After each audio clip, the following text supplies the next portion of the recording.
Fantasy genre, although it sometimes gets a bad reputation amongst Christians of a certain stripe and Orthodox of a certain stripe, I think is possibly the best way in our time to tell the kind of story that can affect people in a very deep and profound way.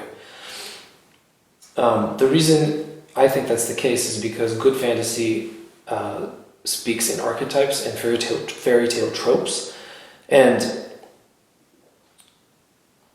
a lot of wise people know and have told us that fairy tales in and of themselves are a very useful and a very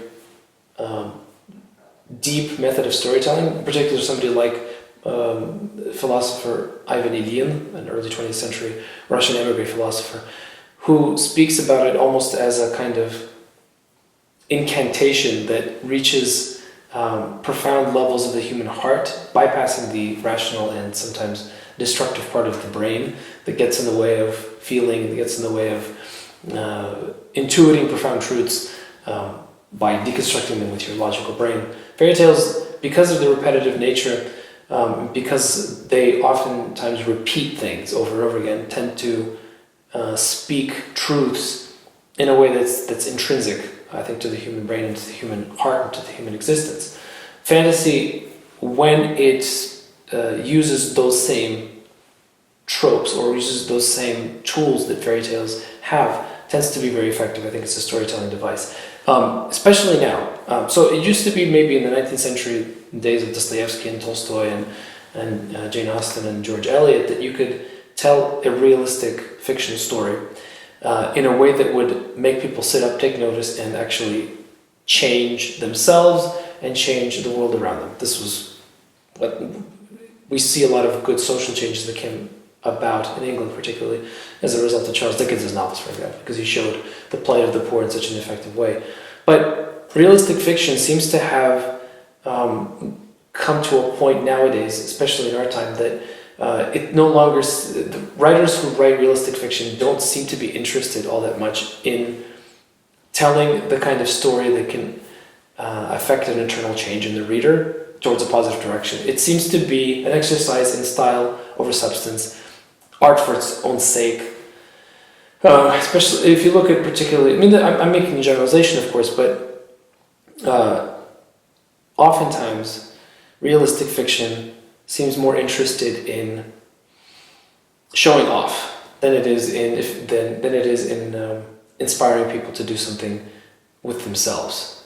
I always mention the recent Pulitzer Prize-winning novel *The Goldfinch*, which is, I think, going to be made into a movie soon, by Donna Tartt, which is a 900-page-long exercise in futility.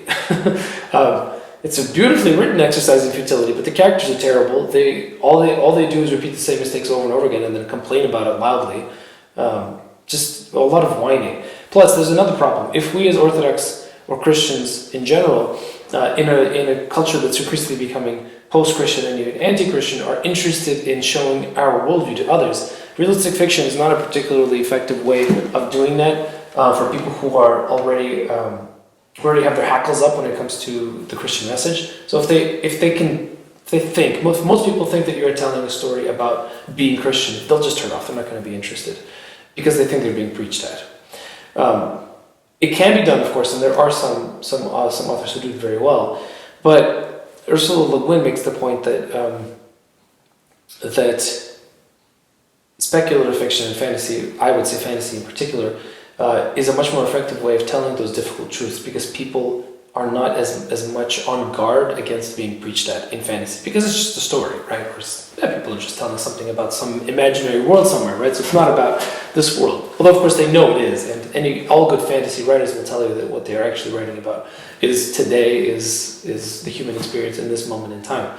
So this is why I find it to be a particularly useful genre in which to write in.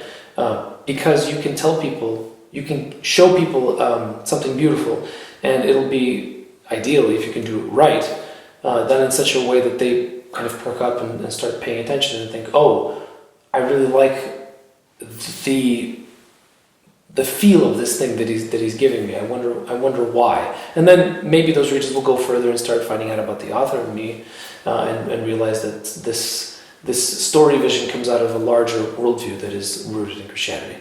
That's what my hope is for my fiction. So what I would like my readers to come away with is I want them to be changed by the experience of reading my books. I want them to look at themselves and think, I might be doing something wrong. I want them to look at the world with fresh eyes and think, okay, what's wrong with this picture? What's wrong with the world? What's wrong with my place in the world? Is there any way for me to be a better human being? Is there any way for me to effect positive change to maybe at least one person around me?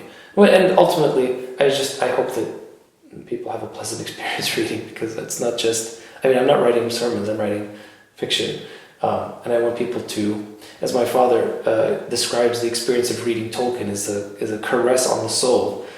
I don't pretend to be at that point yet, but hopefully at some point in my life I might get to the point where a reader will come away from reading my books and say, yes, my soul has been caressed.